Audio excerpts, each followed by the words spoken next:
Hi everyone. Hello, hello, hello. Hey Benikar, Cindy, Destiny, Esmeralda, Joanna, Katie, Lonko, Lori, Raiden, Sign, Zach. Hi everyone.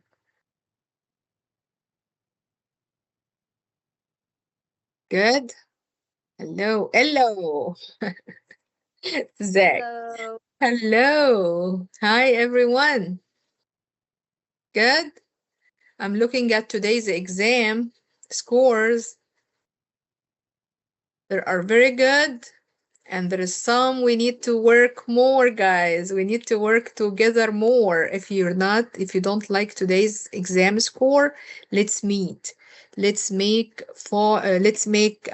maternity one of the topics which is one of the topics which you understand it very well. We will continue reviewing maternity. um, I'm not sure when, but we should meet for another time to wrap maternity feeds. Uh, Raiden, you're upside down. How you do that? Are you like putting your legs up and what? Oh, now you jump it back to the correct position. Hey, Raiden, tired? No, I'm just disappointed this today exam. Oh my god. Uh, we will catch up. We will catch up. We still have two big exams. We still have two big exams, and we can see why this exam didn't go well. I'm not talking to you, Raiden, anybody, I mean, like anybody. Maybe the wording. Oh, you know why? Because, oh, I got it. We have not reviewed together. Maybe this is the reason?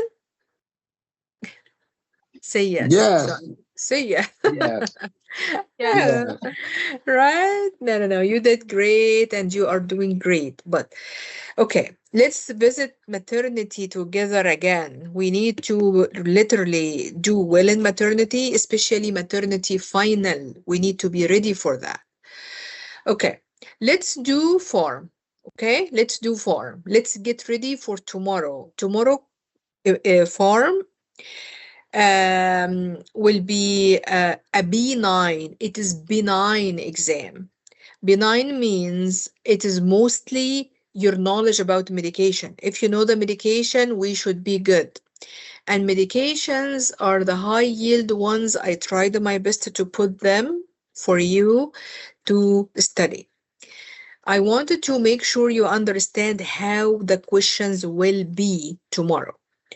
Questions will be half on medication, little bit more than half direct medication knowledge, and the rest will be on medication administration, like how to administer medication, like oral meds, how to administer injection, certain injection, like intradermal, subcutaneous, intramuscular. It will be on topical medication, like how to administer eye drops, ear drops. Um, so let's talk about this very quickly here.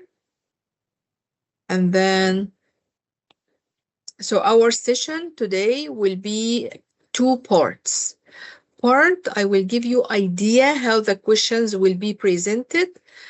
That will be fast. Second part, we will go thoroughly through some medications. Yes, let's do it. So do you see, guys, my screen? Yeah? Do you see anything, like I'm sharing anything with you? Yes. Yes, you can see Okay, it. thank you. Okay, so number one, when they ask you about medication, they choose one of the two options. They ask either about the most dangerous drugs, or they ask about the most commonly used drugs. Most dangerous drugs, because they want to make sure you are safe nurses to start entry-level nursing. What are the dangerous drugs? We need to go knowing them very well. Number one, anticoagulant, guys, like warfarin, heparin. Why they are dangerous? Why warfarin, heparin dangerous? Why I call them dangerous? Yeah. Active. blood. Because they thin out the blood, yes, so they carry risk of what? Bleeding. Good job. Yes, carry risk of bleeding, absolutely. So, plus they can, we cannot give something like warfarin before we check lab values. We need to check lab values before warfarin. What lab values it should be checked before warfarin? What lab? Warfarin, INR, and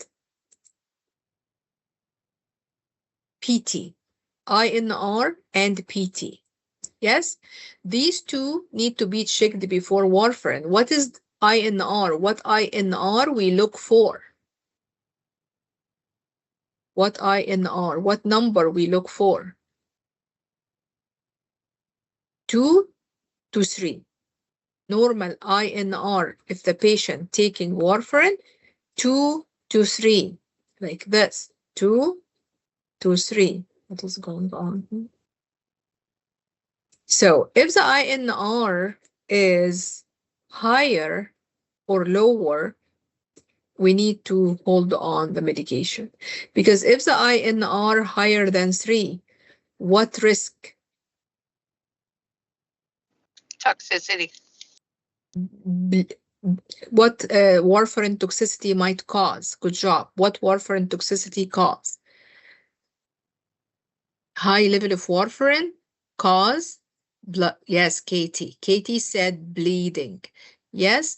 So bleeding could happen if warfarin INR was warfarin more than 3. So that's why it is dangerous. What about heparin? What lab we check with heparin?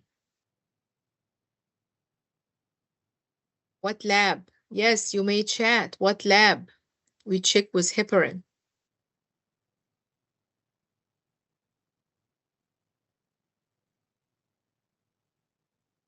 You guys, I want to make sure with warfarin, you do INR and PT. Yes, not PTT, like I see in the chat. So again, warfarin, INR, and PT. Look at the heparin. How I wrote heparin. Do you see the first letter here in heparin? It is what? What is the first letter in heparin? H, right? So PTT, yes, PTT. Look at the PTT, how I wrote it for you here. PTT, yeah? So with heparin, you check PTT. With heparin, you check the PTT.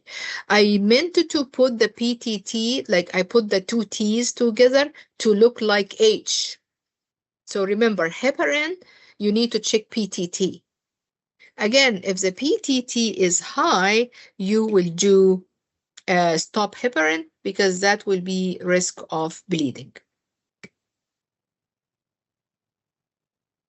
Okay, so that's why anticoagulant are high risk. Plus, there is food restriction with warfarin. What food we need to restrict if patient is on warfarin? We should avoid food rich in we should avoid spinach, yes, because it is rich in vitamin K. Good job, Zach. So vitamin K, why we should avoid the food rich in vitamin K with warfarin, guys? Because vitamin K is Antidote. Antidote. Good job. Yes, Mohabing said, and Mojabing, antidote. So antidote for warfarin is vitamin K, Mojabing. Good job. Esmeralda, yes, because vitamin K is an antidote for warfarin.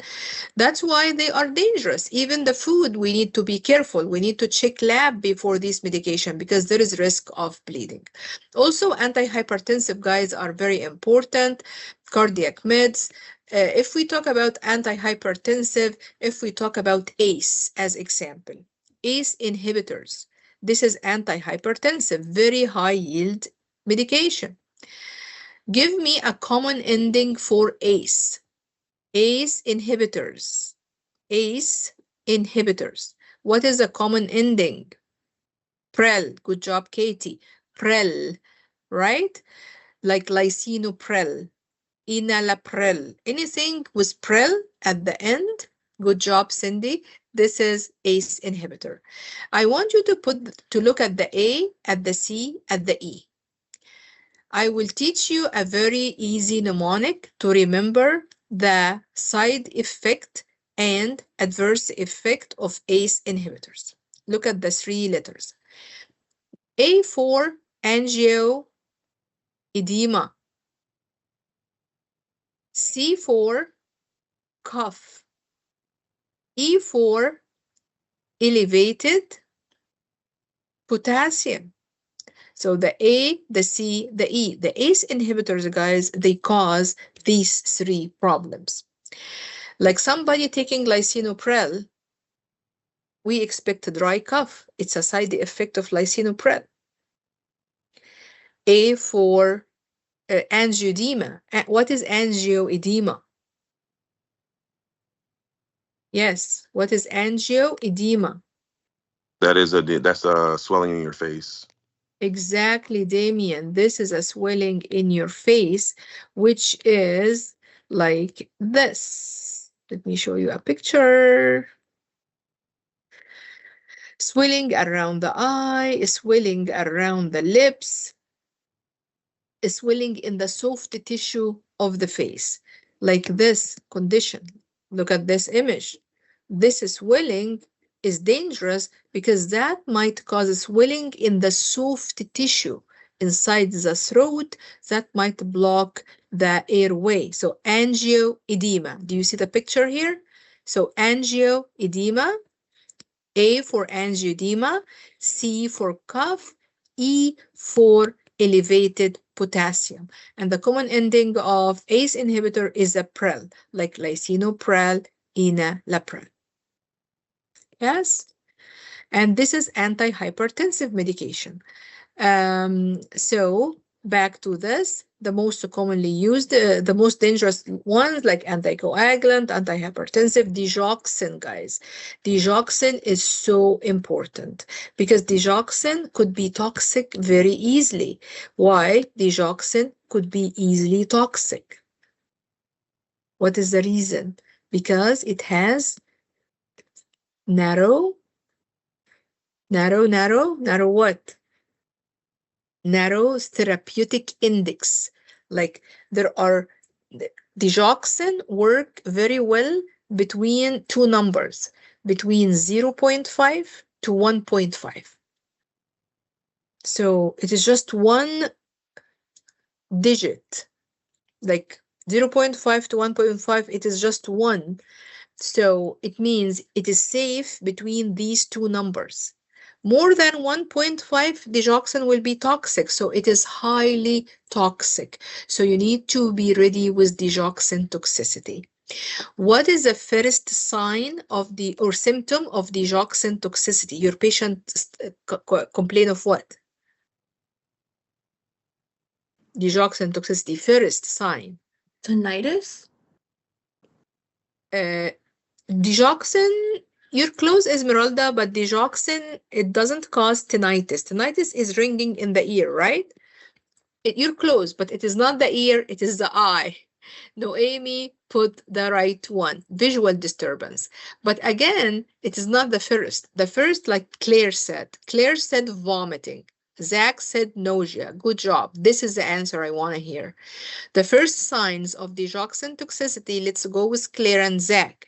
They said nausea and vomiting, and this is the first sign.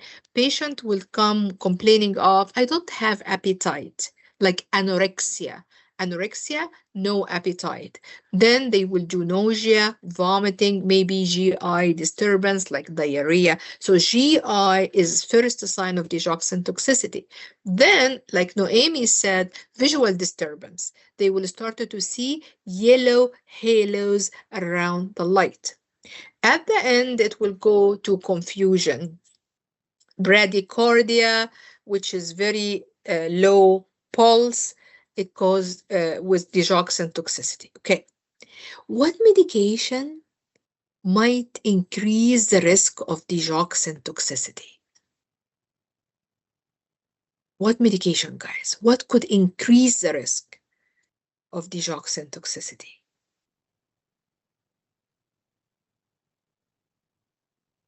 I know it and I'm trying to remember it. It's driving me crazy. I'll make it easy. It is something lower the potassium. A medication cause low potassium level. What medication, guys? What medications? Diuretics. Yes, that's Noemi, diuretics. Good job. Esmeralda, she was more specific. She said loop diuretics. Yes. Diuretics, loop diuretics specifically, they cause low potassium. Yeah. So that increases the risk of digoxin toxicity. It's a common unfolding case study. A medication comes like this. Patient started Lasix. It's a new medication like furosemide, which is Lasix. Patient started furosemide or Lasix, and his chronic heart failure, he is on digoxin. And the patient started to have anorexia, nausea, and GI disturbance. What the nurse first action? What is your first action? Stop digoxin, yes, and go check digoxin blood level. Stop digoxin and check digoxin blood level, because this could be digoxin toxicity. Yeah, they will not just give direct question, but it will be like somebody started on a new medication like furosemide, which is a loop diuretic, and then he's a heart failure on digoxin, and they started to get the anorexia, the nausea. First action, I'm going to stop digoxin. I will send blood digoxin lab work and notify my doctor for sure. Which one I will do first? I will stop digoxin first, because this is in your scope of practice, and then I will notify the doctor. Okay? Makes sense? Yes. Yes. Let's make pharm let's study pharm in an easy way. Know the most important meds. Don't overwhelm yourself by every med on earth. Know your most dangerous ones, your most commonly used, like pain medication, insulin are important. Okay, so what we need to know in each medication, guys, the list I give you, I'm pretty sure you have been working on the list I give you. I want to make sure you know for each medication, what is this medication for? Like, what is the indication? What this medication used for? Like warfarin, it's a blood thinner, right? Why I want to know the therapeutic effect or the indication, because question will be like, the nurse administered albuterol as example. What is the next step? After you administer a medication like albuterol, what is your next step? What you want to do? I will tell you. Think of what is this medication for? Albuterol. Yes, Jose, very good. So if you know the indication of medication like albuterol, it is bronchodilator, right? It opens the airway, right? So they give you next step, which means evaluate. Because when you administer albuterol, what nursing process you did?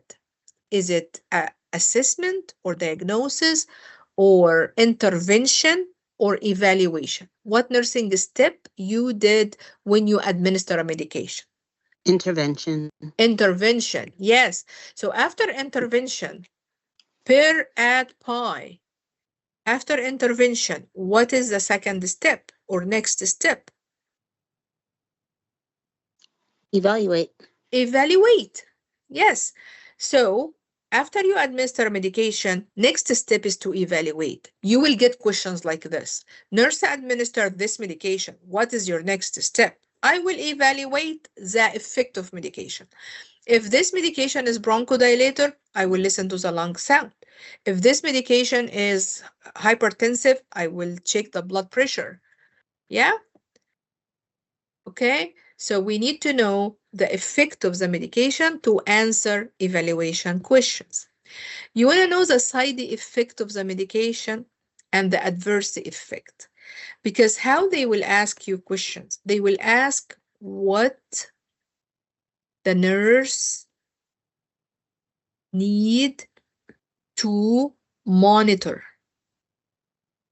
What the nurse need to monitor question, it means you want to monitor for side effect and adverse reaction, right? If I give beta blocker, what I want to monitor, or anything for hypertension, what I want to monitor. You want to monitor for hypotension. Exactly, Damien. Good job. So you want to monitor your patient for hypotension, especially orthostatic hypotension, because people take the hypertension medication. They are at risk of drop in their blood pressure, especially when they change their position, right?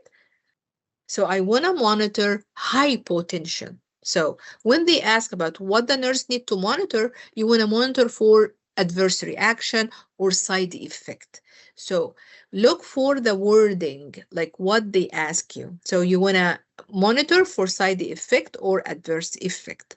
And then toxicity. Toxicity is digoxin, is lithium, is morphine. When I talk about toxicity, these three medications are the one you might get in your toxicity questions. Digoxin, lithium, morphine. Okay? What is morphine toxicity? What will be affected if there is morphine toxicity? What you want to monitor if your patient has morphine? What you want to monitor? Good job, Noemi. Respiratory rate. Yes, good job, Katie. Respiration, because morphine could cause respiratory depression. Good job. So you want to monitor respiratory respiratory rate. You want to monitor lung sounds with morphine patient. With lithium toxicity, also you want to monitor what? With lithium, what the nurse need to monitor? With lithium, you want to monitor the CBC for leukocyte. The leukocyte could be go down with lithium, right? Even thyroid function could be affected. Longo, are you saying something? Sorry, I said sodium. Sodium, very good. Make sure, because lithium, guys, is salt. So if there is low sodium, that increases lithium toxicity. Very good point. Good job, Longo. Okay, guys, so these are the toxicity ones you want to pay attention to. Then antidotes. What is the antidote for morphine? Morphine antidote? Narcan. Yes. Yeah. Yes. Somebody, Cindy put Narcan. Good job, Damien. Esmeralda, Narcan. Narcan or naloxone or naltrexone, the same. Naltrexone, Narcan. All these are antidote for morphine. Okay. So again, to wrap up this, how the nurse should instruct it. Okay, how questions will be, they might ask you this, how the nurse should instruct the client to take this medication. Like, you want to know what medication should be taken on empty stomach, what medication should be taken with food. If I tell you NSAIDs, NSAIDs like what? Give me a name of medication we consider NSAIDs. Put Like on the chat. ibuprofen. The ibuprofen, good job. What else? More. Let's put more NSAIDs on the chat or say. Damien said ibuprofen. What is else? Aspirin? Is aspirin considered one? Aspirin is by itself. It is antiplatelet. It is antiplatelet. Yes, aspirin is important. Okay, but what considered NSAIDs beside ibuprofen? Huh? Naproxen. Naproxen. Naproxen. Very good job. Naproxen. Yes. Yes, Marissa. Yes, Damien. Baclofen. Baclofen. Naproxen. Ibuprofen. Jose, what is that? That's a very hard one. FSA. How can I pronounce this? Oops. Toradol. Okay, very good. All the NSAIDs, guys, should be taken what? On empty stomach or with meal? With meal. With meal, with food. Why? Why NSAID should be taken with food, with water? Yeah, so Because it causes gastritis. They cause peptic ulcer. They cause inflammation in the stomach. They cause, yes, ulcers, gastritis. They cause GI bleed. They cause GI bleed. Is it okay to mix ibuprofen with lithium?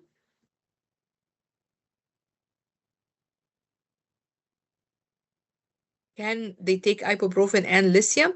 Remember, guys, no NSAIDs with lithium.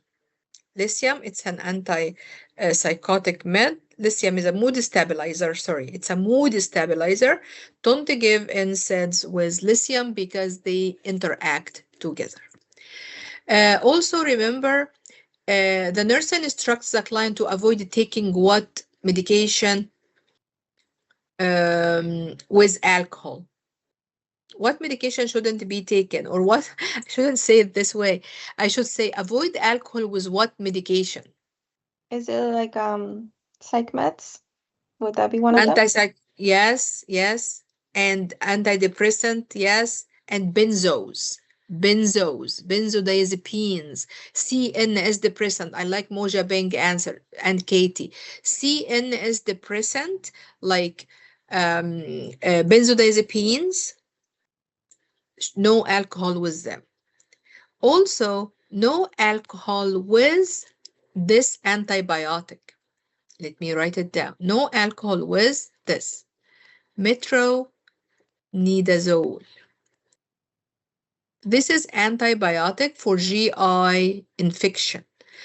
Antibiotic. This one with alcohol, it causes Flushman syndrome. It will be like red flashes in the face, red flushed face, hypertension. Alcohol with metronidazole. It's an antibiotic. Don't take alcohol with CNS depressant like benzos, like benzodiazepines, like diazepam, lorazepam, all benzodiazepines. No alcohol with them.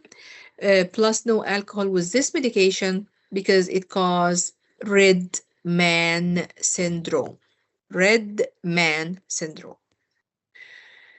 Most of the medication, take it with full glass of water.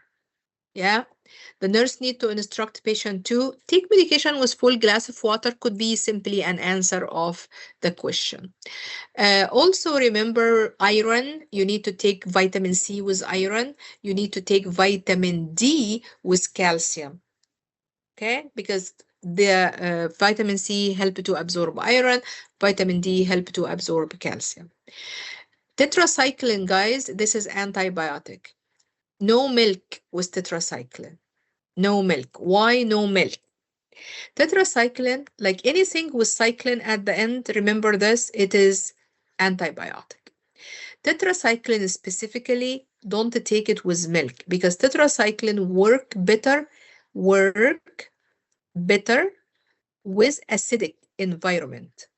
If the stomach acids are there, the tetracycline will work better. Tetracycline will not work with alkali.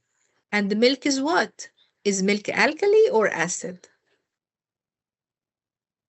Milk is? Is it alkaline? It is alkali. So that will inhibit the action of tetracycline.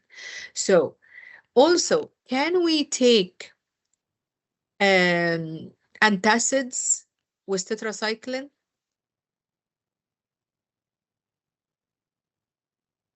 Can we No. take antacids? No, right? So make sure if the patient, because we need the acidity, tetracycline work more in acidity.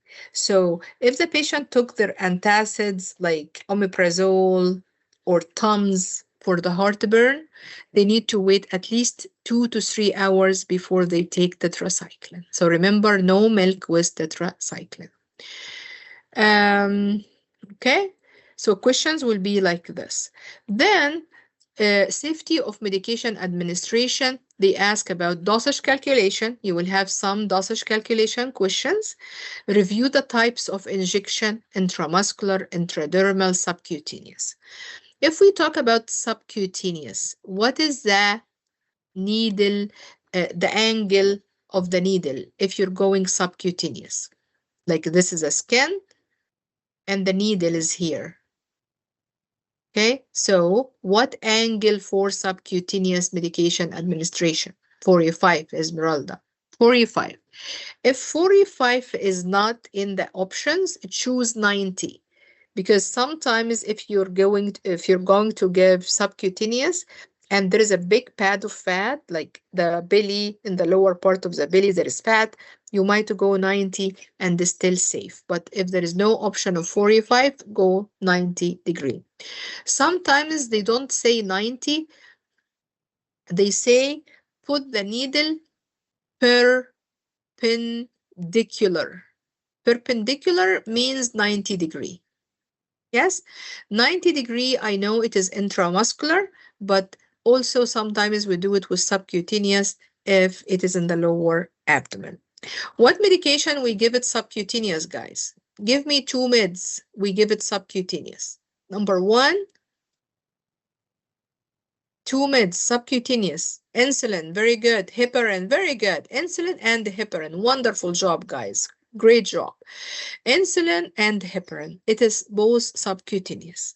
Sometimes insulin or heparin, they come in a pre-packed syringe. You have the pen, like it is insulin pen or heparin pen. The subcutaneous pen medication, it comes with air bubble. Should we get rid of the air bubble first before we give the subcutaneous med? Put yes or no on the chat. Should we get rid of the air bubble? No. Put no. We should not get rid of the air bubble. If it is in the pen, we're going to give it subcutaneously. You're right, you need to get off the air bubble with IM, for sure IV, right? Because this is dangerous if you have an air bubble. But with subcutaneous, a big no. Yes, a big no. If there is subcutaneous pen, the pen which is already pre-packed, you did not withdraw the medication from a vial, it is just in the pen. There is always air bubble, leave it alone. Because this air bubble will work as an air lock. Okay? Air lock. It will lock on the medication, so it will not back up. Plus with subcutaneous, guys, you need to, after you inject, you leave the needle in place for 10 seconds. So the medication all will be absorbed in the subcutaneous area, then remove the needle. Don't inject and remove the needle right away. Leave it for 10 seconds. Plus, don't massage. Okay? What medication we inject intradermal, or what test we do with intradermal? TB, very good job. Very good job. TB test. Also allergy test. Allergy test is intradermal. Review how to mix insulin. Okay. Review the needle lengths and gauge for each type. For IM, what gauge for IM? What gauge? What do you think for IM? Huh? What gauge? Do we do 29? Yes, 23. Good job, Esmeralda. 23 is a good gauge for intramuscular because it is bigger needle. What gauge for intradermal?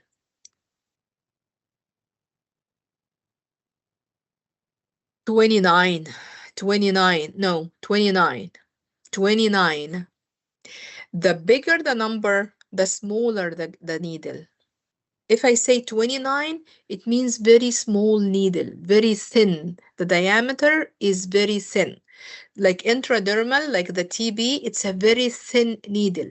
So high number, like 30, 29. 29 is very thin. 20 is big. Yeah? So the bigger the number, the smaller the needle, the smaller the diameter. So for intramuscular, it is 23 is good. Subcutaneous, 25 is good.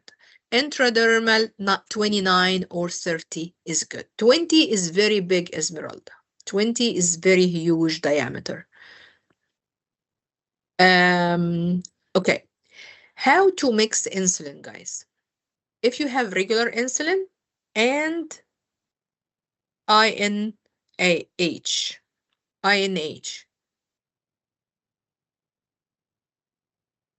If you have regular and INH, how to mix? Okay, let's look at Clear to this. cloudy? Clear. Which one is clear? Which one is cloudy? Which one is clear? Okay, I like what Cindy put, NRRN. NRRN. So you have two vials, guys. You have two vials. One vial is NPH, one vial is regular, right? So you need first to put air, like if you have two vials like this.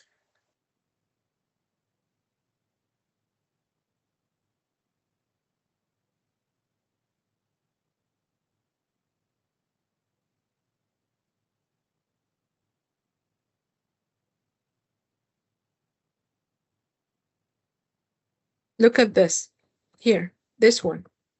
Do you see this? You have the NPH and the regular insulin.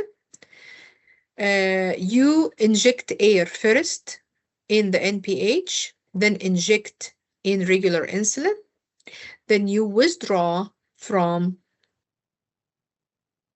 regular insulin and then withdraw from NPH.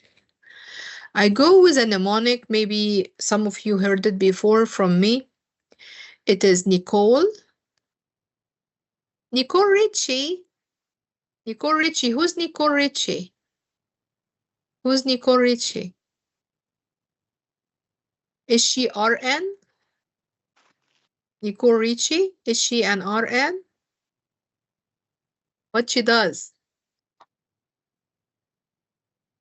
Huh? What? Who's Nicole Richie? Who's Nicole Richie, Damian? I'm halfway confused. It sounds like the name is ringing, and then I'm a little confused. I'm sorry. Who's Nicole Richie? In reality, yes. In reality, Moja Beng. In reality, who is Nicole Richie? Wait, Nicole Richie. Isn't she like Kim Kardashian's friend? Kind of. No, I think she's Paris Hilton's friend. She's a famous actress, right? She's a famous, right? Paris Hilton bestie. Okay, she's a famous actress. Have you heard that she's RN now? I made her RN. Okay, she's not. I made her RN. Okay, so let's go with Nicole Ricci RN, guys. How to mix insulin. I will put air first in what? Look at the first letter here in Nicole. What is the first letter?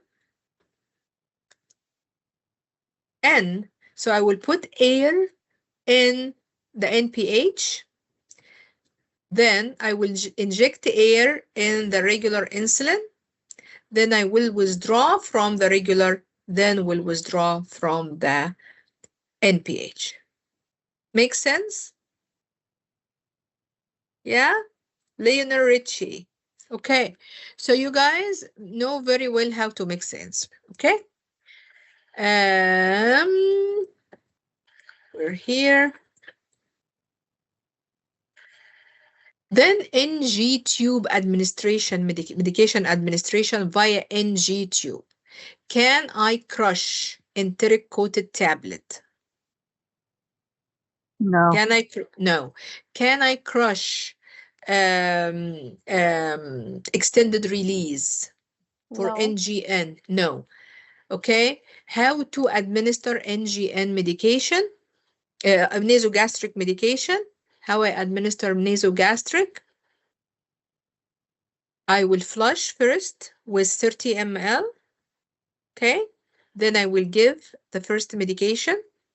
If I give 3 medication, I will flush with 30 ml saline, then give the first medication, flush with 5 ml, then give the second, flush with 5, give the third, at the end, do another 30 ml. Okay? First, before you administer medication, you check placement of the NG tube. Okay.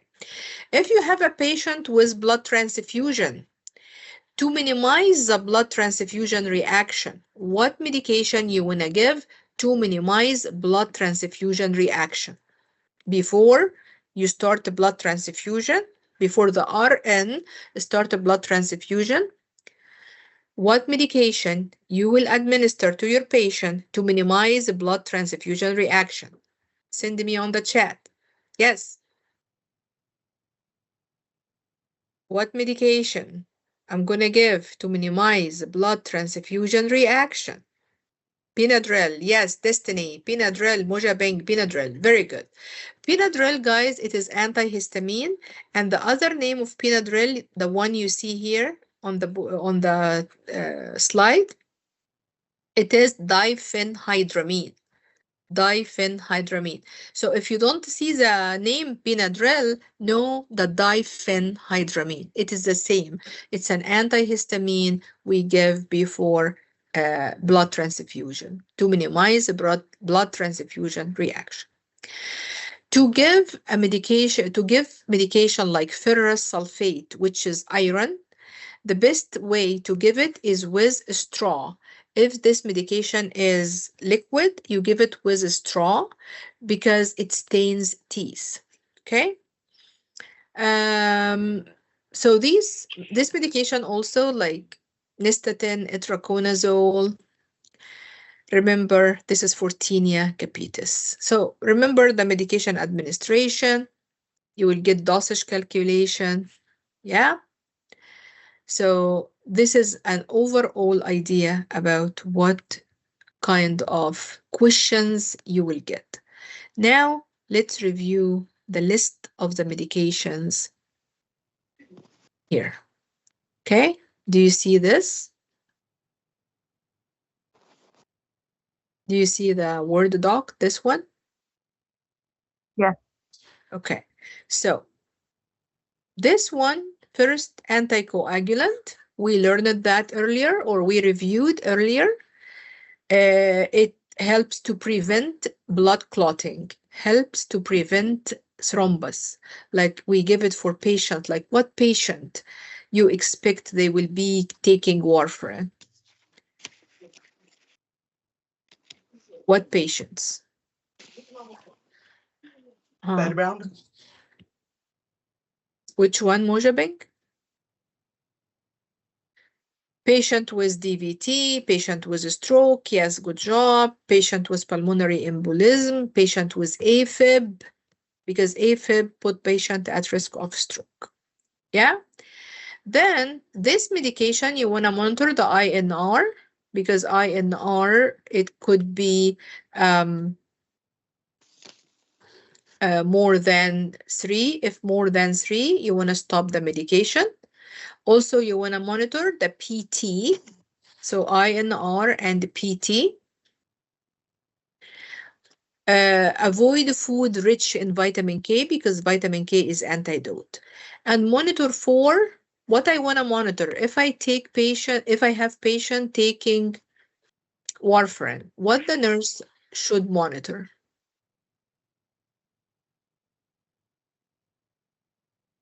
Bleeding. You want to monitor for risk of bleeding. What could be signs and symptoms of bleeding I should monitor? Good job. I see bruising. Destiny put bruising. If there is any bruising or any red spots or any bleeding from the gum, they are all risk of or signs of bleeding. Okay, avoid taking aspirin or NSAIDs with warfarin. Why, guys? Why I avoid aspirin or I avoid even NSAIDs with warfarin? Because also they have risk of bleeding. So if I give them aspirin, I double risk of bleeding. If I give NSAIDs with warfarin, I am doubling the risk of bleeding. So I shouldn't give any over-the-counter aspirin or NSAIDs, because that will be risk of bleeding.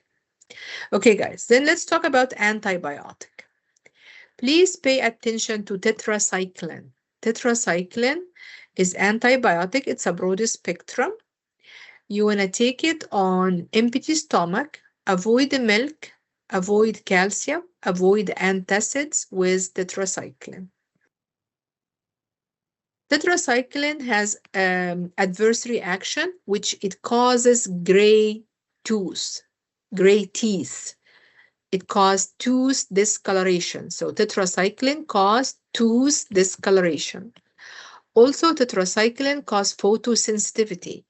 So if the patient taking tetracycline and started to go to the sun, they need to have sunscreen, because they might get skin rash while they are taking tetracycline. So avoid sunlight or wear sunscreen.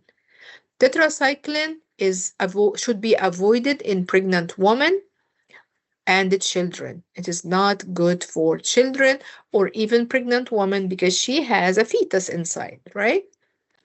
Tetracycline is a big medication, high yield, so please remember that. Is everyone following up? Yeah? Now we will start hitting the high yield meds. Then azithromycin, it's another antibiotic. They give it for respiratory infection. This medication, azithromycin, it causes EKG changes. It causes QT prolongation, prolonged QT. Also, you know what is azithromycin? This is a Z-Pack. Have any of you guys got the Z-Pack prescribed before? The 3 pills, you take one after 3 days and you're done? Yes. So this is a Z-Pack. So that causes an upset stomach. So azithromycin, it causes upset stomach. It causes GI upset, and also might cause QT prolongation. Any antibiotic, read this for me. What you wanna tell the patient if they are taking antibiotic? What? The whole course. Exactly. Complete the entire course. You cannot just stop when you feel better. Metronidazole is another antibiotic. Who remember? I said metronidazole. Don't take what with metronidazole. We just said that. Memory check. Memory check. Metronidazole. Don't take. Avoid what with metronidazole? Yes. Put on the board. No, this is tetracycline, Katie. Katie, milk? No, with tetracycline. But alcohol, Destiny, good job. Zach, alcohol, good job. So use this session, guys, as a study session. Try to like recall all what we have been talking about. Good job. So metronidazole is antibiotic. They give it for C. diff. And key teaching, no alcohol.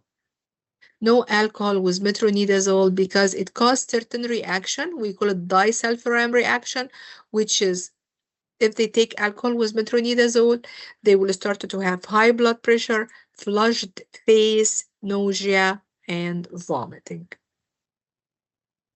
Also, metronidazole causes metallic taste in the mouth. Another antibiotic. So we're still talking about antibiotics. Amikane or aminoglycoside. This medication is nephrotoxic. Let me give you a quick hint. Most of antibiotics cause nephrotoxicity. So if there is an antibiotic in the question, and they ask what lab work the nurse want to monitor, choose the kidney lab work, which are BUN and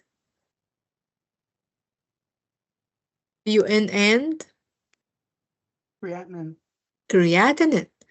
So because most of the antibiotic are nephrotoxic, so do BUN and creatinine. I'm saying most, not every antibiotic. So if you have no clue and there is antibiotic, check lab work. We want to monitor lab work for kidney function. Like amikane, aminoglycoside, they cause nephrotoxicity. Also, amikane is ototoxic. Ototoxic means toxic to what organ?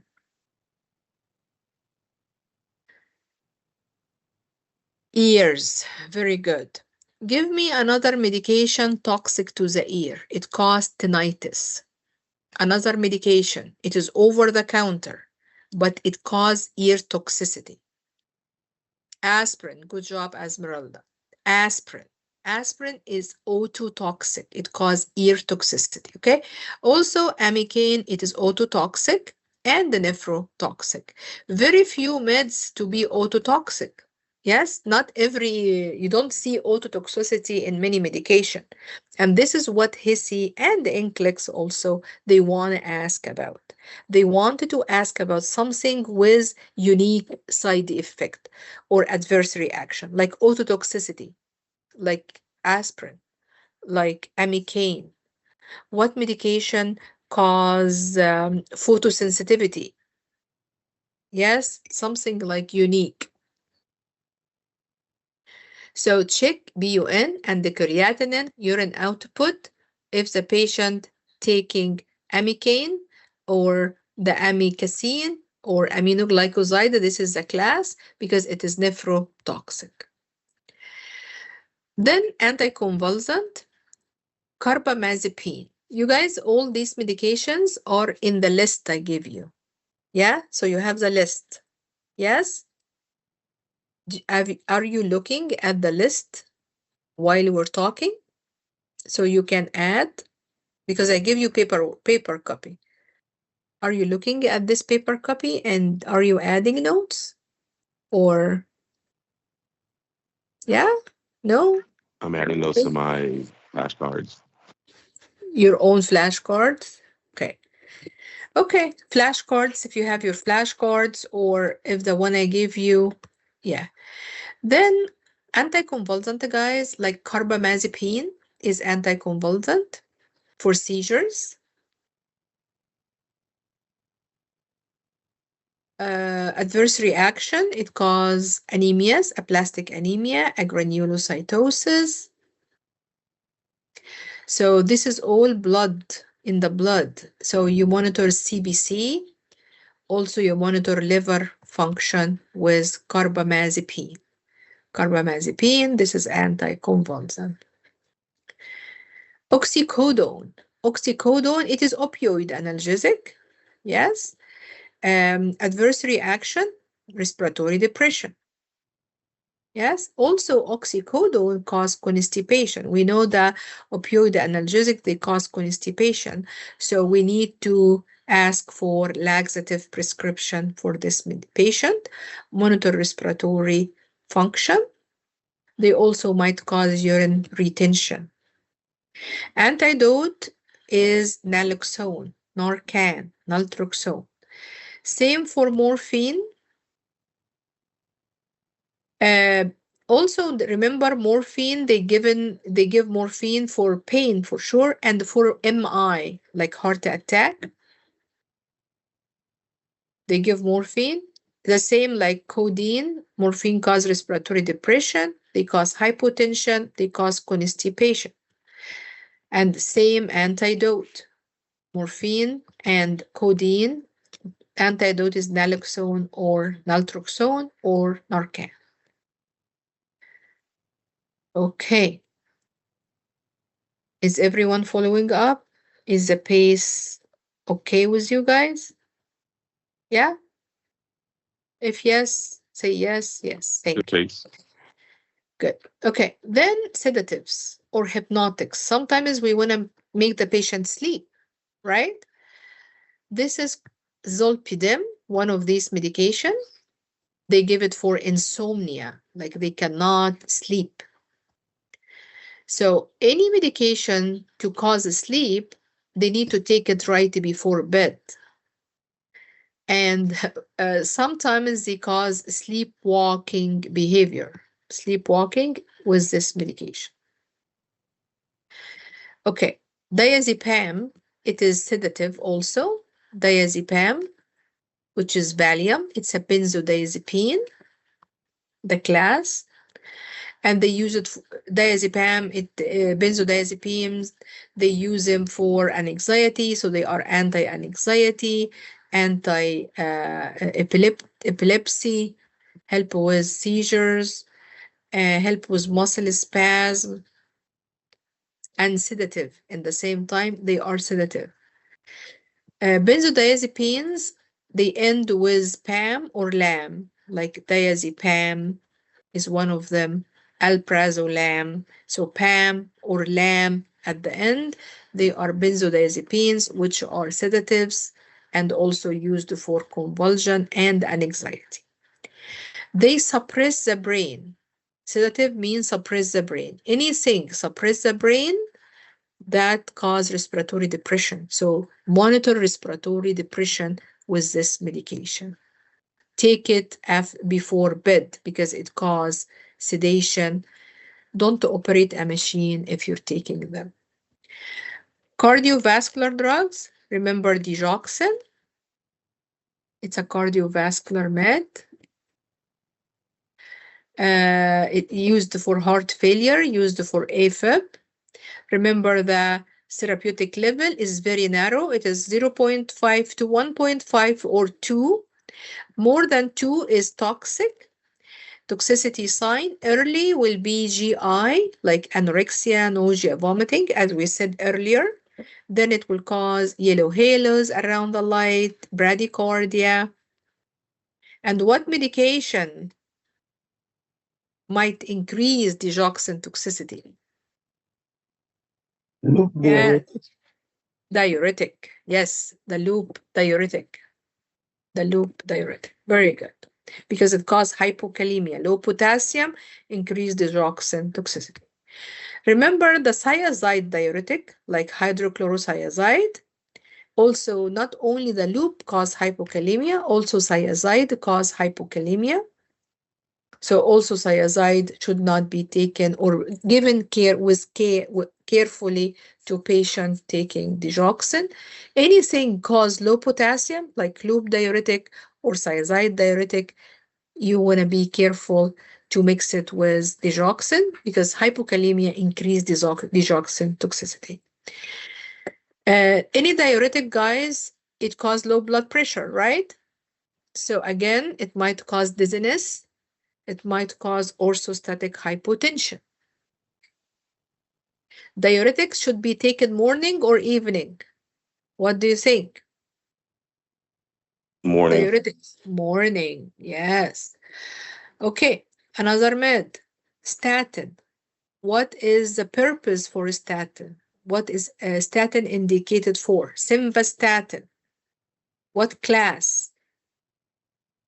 Statin, high cholesterol. Very good, high cholesterol. So statins, these statins for cholesterol, like simvastatin, atorvastatin. So that lowers the cholesterol. And the most common adverse effect is muscle weakness.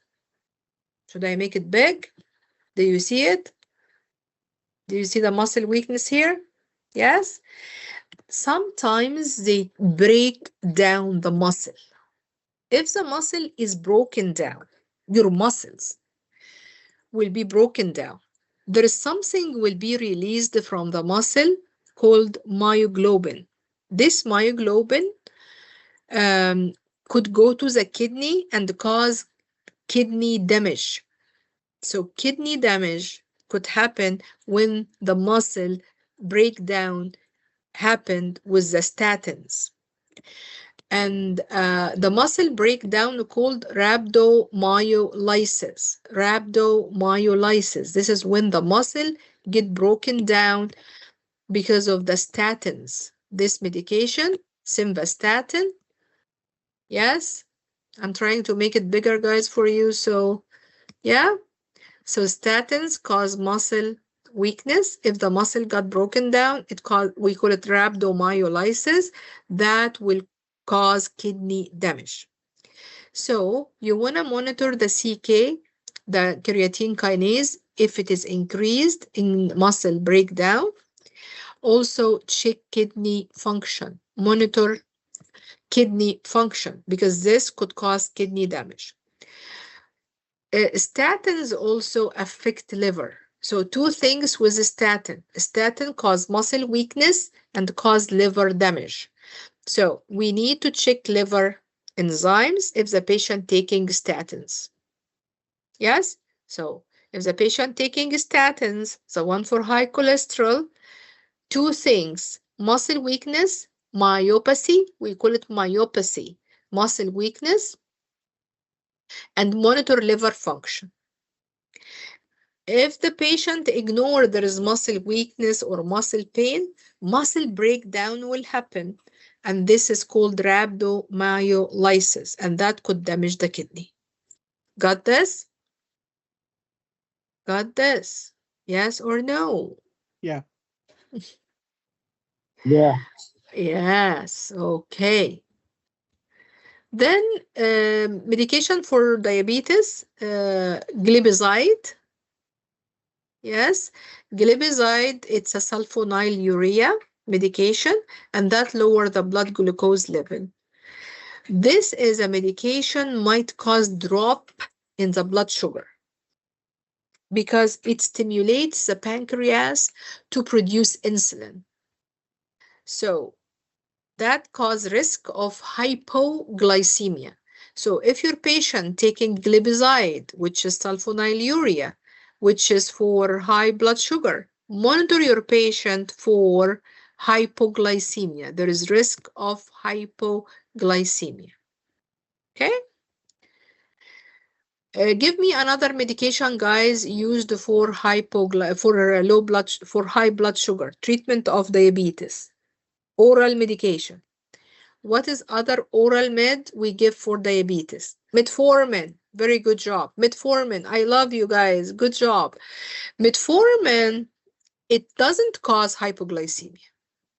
Metformin, it does not carry risk. It lowers the blood sugar. It regulates the blood sugar. It is good to treat diabetes, but it does not drop the blood sugar like the glipizide or sulfonylurea. So there is no risk of hypoglycemia with metformin, but there is risk of hypoglycemia with glipizide or the sulfonylurea. So with this medication, the glipizide or sulfonylurea, monitor for hypoglycemia. Okay, then thyroid meds. Thyroid, guys, either high thyroid or low thyroid. If the thyroid hormone is very low, what you will give? If there is hypothyroidism,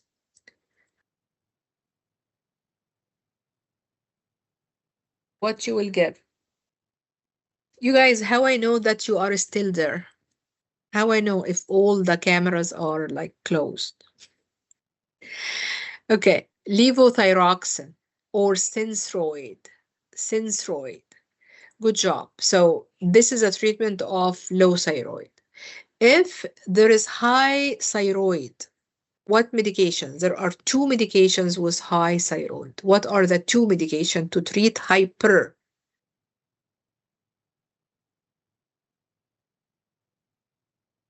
I will tell you these. This is the methimazole. This is the first one to treat hyper. And the PTU. So methimazole is one. PTU is the second one. What PTU is? PTU is propyl thiouracil. Okay, I sent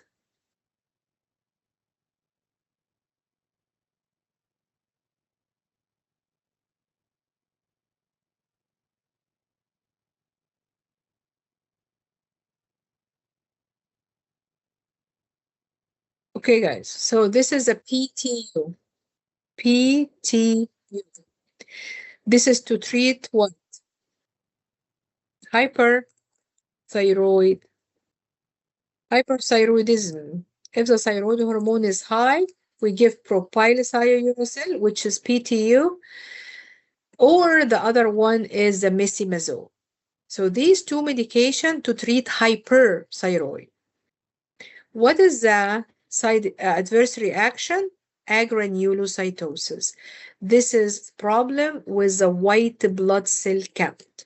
That's why these two medications are not easy to be compliant with these two medications because they mess up with the blood work. It shouldn't be given for a long time. That's why most of the hyperthyroid people get thyroidectomy.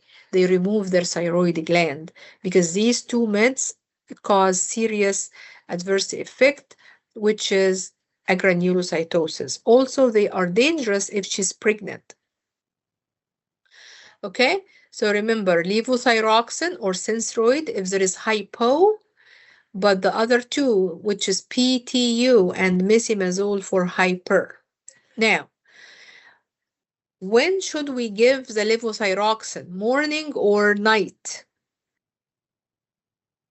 Levothyroxine, Synthroid, morning. Good job.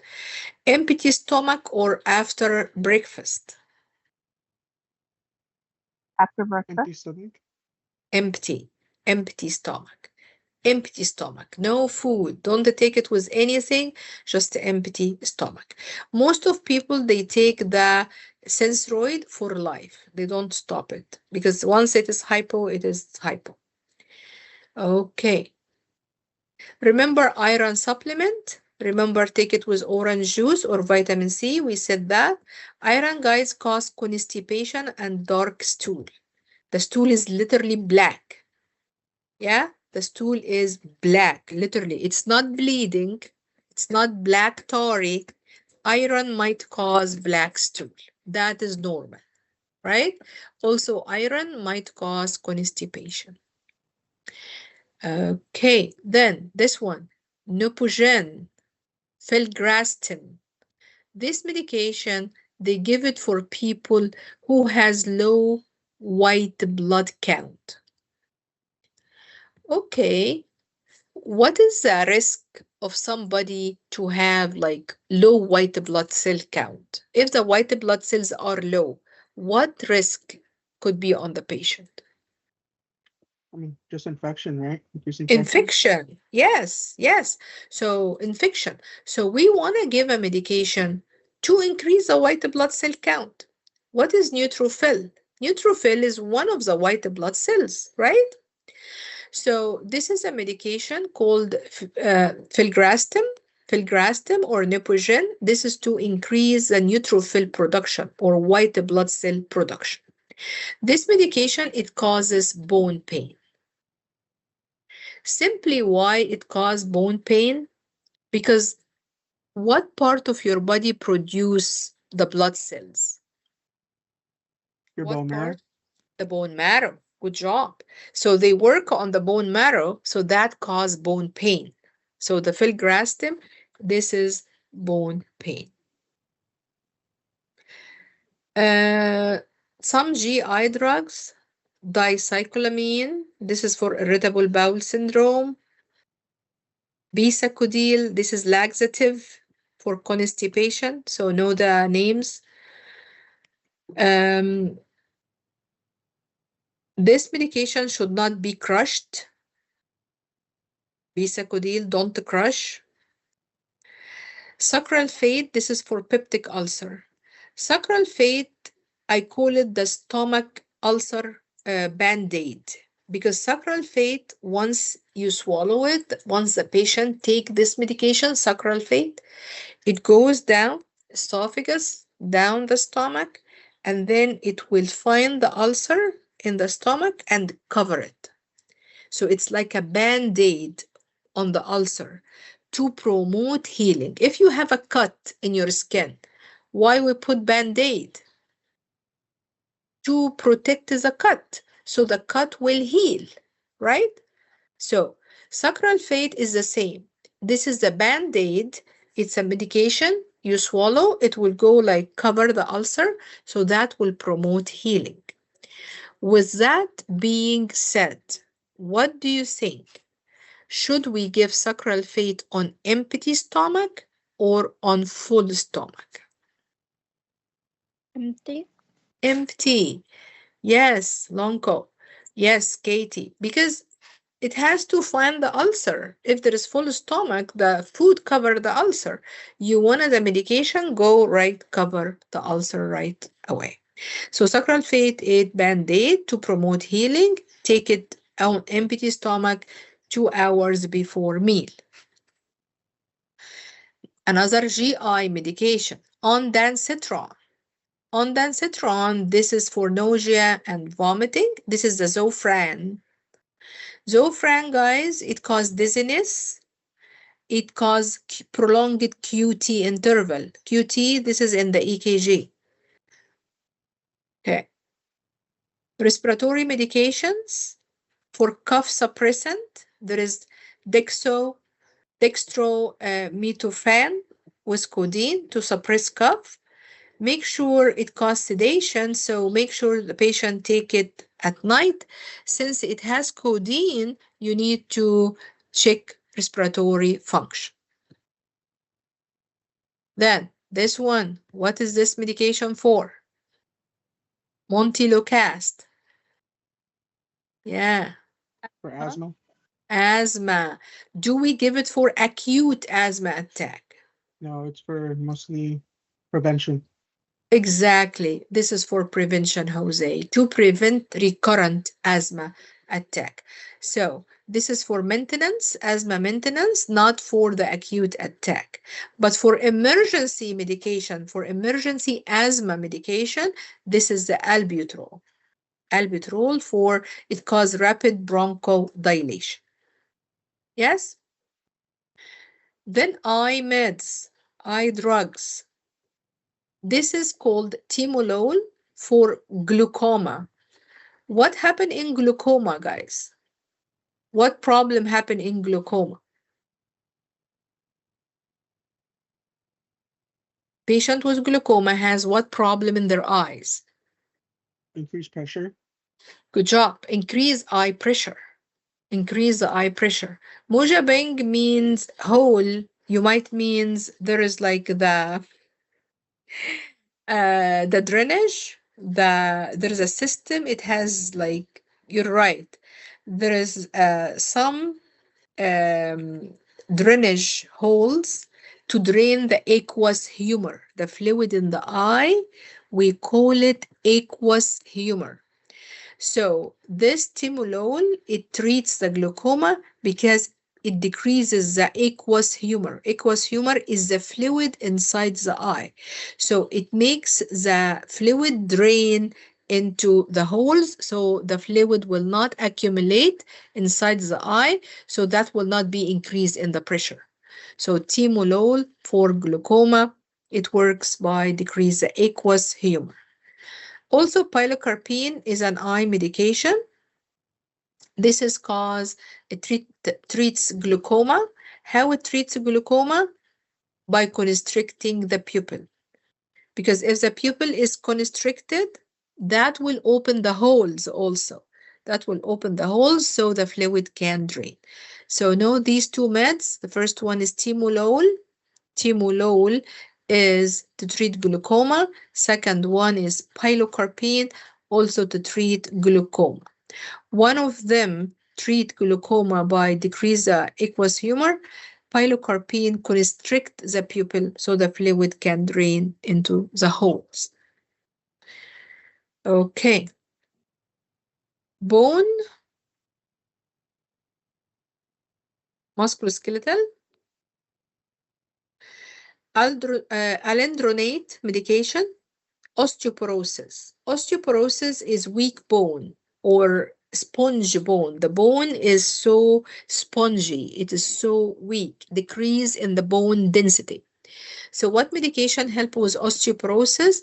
The alendronate medication, alendronate, that need to be taken with full glass of water. After you take it, stay upright for 30 minutes so it can be digested correctly. Remember muscle relaxant also, guys, like cyclobenzaprine, Flexeril, cyclobenzaprine. These are muscle relaxant for muscle spasm. Remember some medications, skin medication. Let's talk about psoriasis. What is psoriasis? It is skin condition characterized by, send me on the chat, psoriasis, skin condition characterized by. Yes, what you will see in psoriasis. Yep. I know we're fast, but we want to finish also all these myths. Yes, almost done. It is silver scaly skin. Good job, Noemi. Silver scaly, like, you know, the fish scales. They are very thick silver scales, patches, mostly in the elbow and the knees. When we treat psoriasis, these silver scales will be peeled and will leave salmon pink rash. Salmon, maybe mojabing, you meant the salmon pink rash, which will show after we start the treatment. But originally, psoriasis, they are silver scales and they are itchy. They are very dry. So we need to remove these scales, these itchy scales. What is the treatment? These scales formed of keratin. So we need something to dissolve the keratin, something called like keratinolytic. Keratinolytics means to dissolve keratin. Keratin is lytic to dissolve. So we need keratinolytic drugs, like topical drugs for psoriasis, like salicylic acid, which is to dissolve keratin. Salicylic acid, guys, is the chemical name of what medication? Salicylic acid is a name for, it's a chemical name of what medication?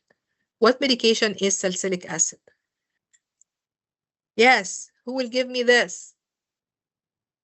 Who will give me this? Yes, almost done.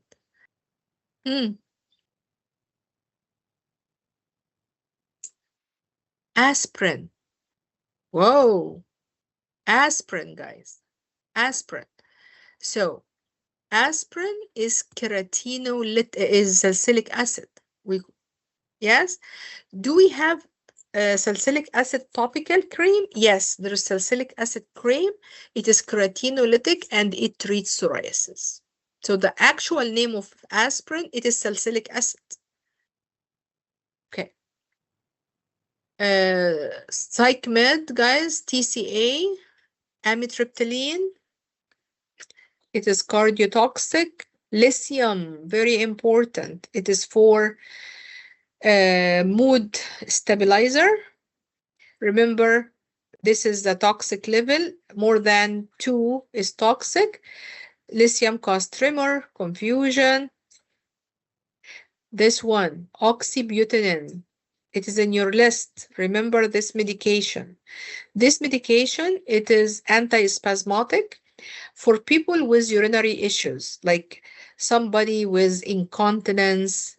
So for overactive bladder, oxybutynin. Sildenafil. I believe this is the last. Okay, almost. Sildenafil, this is Viagra, guys. Sildenafil, Viagra. Don't use Viagra with what medication?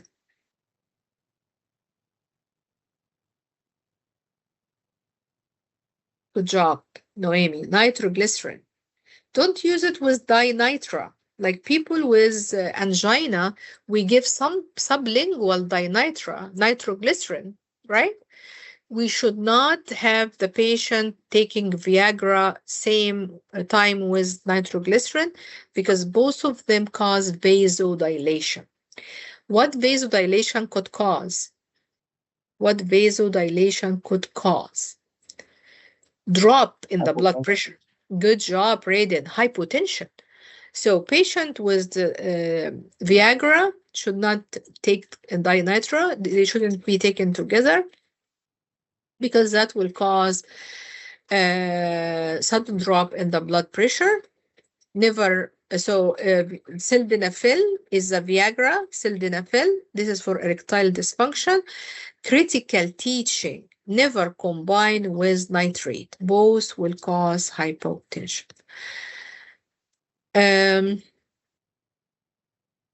Antifungal meds like amphotericin. Not only this, there is antifungal also called grisevolvine. There is nystatin, so antifungal. Fungus like tinea. So if you see the word tinea capitis, if you see the word tinea corporis, whatever tinea, this is fungus. So choose medication like grisevolvine or amphotericin or nystatin for antifungus. Allergic meds like diphenhydramine, the Benadryl. This is for allergic reaction. It causes sedation and the dry mouth. Don't forget these herbal meds also. You will get herbal meds in your exam like San John wort, ginkgo biloba, garlic. Yes. So know these medication. Learn them. Look them up. I'm done. Look these medication up. See what look these herbal meds up. See what it is used for. And make sure you know that many of them interact with warfarin.